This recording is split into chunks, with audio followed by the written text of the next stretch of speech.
The headlines: road deaths are up by more than 50%. Government considering electronic tags in crime fight. And Jason Holder is suspended by the ICC. Welcome to Nation News for Tuesday, November the 3rd, 2015. Road deaths are up by more than 50% so far this year. 20 deaths, including the 4 young women in that terrible accident 2 Sundays ago, have been recorded. The corresponding figure for last year was 13. A frustrated president of the Road Safety Association, Charmaine Roland Bowen, said Barbados was a reactionary society and the efforts of the association on minimizing fatalities seemed to be in vain. Apart from those 4 St. Philip women, 5 pedestrians have died on the road and 4 have involved motorcyclists. A driver had a lucky escape when his vehicle plummeted nearly 100 feet down an incline at Maxwell Hill, Christchurch. Driver Anthony Bentham was extracted from the mangled vehicle by the fire service and taken to hospital. He complained of pains to the body and had cuts to his head and face. Eyewitnesses said there was a collision between a minivan and a ZM vehicle and the van ran off the road. Barbados is getting $9 million for its green energy program from the European Union under its latest country program.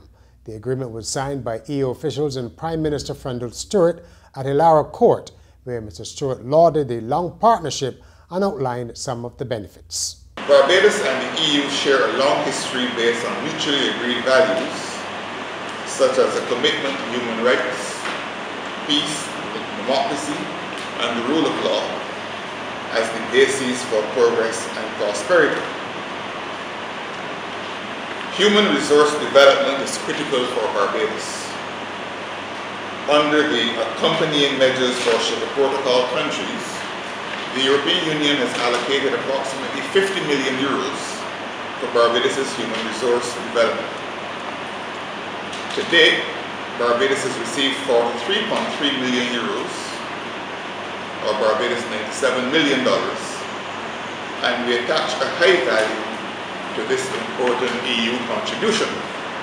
Attending the signing were EU Ambassador Michael Barford and Pim van Balkom, the Vice President for the Caribbean of the European Investment Bank, the EU's long-term lending arm.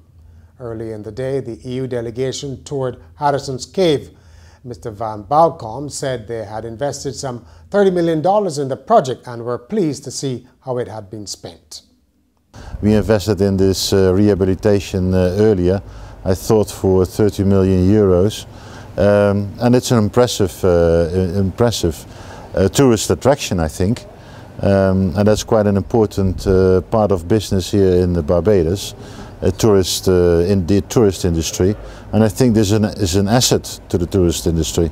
So I think it's a good investment, by the way. Members of the European delegation started the day by signing a letter of intent on climate change with Caribbean Development Bank President Warren Smith. Mr. Balcom said the bank was considering setting up a permanent office in Barbados to strengthen ties in the Caribbean. A decision is expected to be made next month. A man arrested in a police operation at Bell Road, St. Michael, has been remanded to Dodds.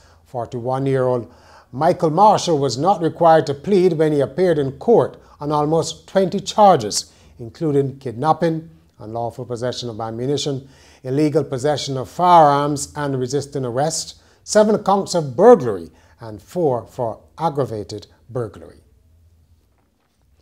The government is considering electronic tags for people on bail for serious crimes. Home Affairs Minister Adriel Brathwaite said officials had been shown demonstrations of some systems which can also be used in cases of domestic violence where protection orders have been granted.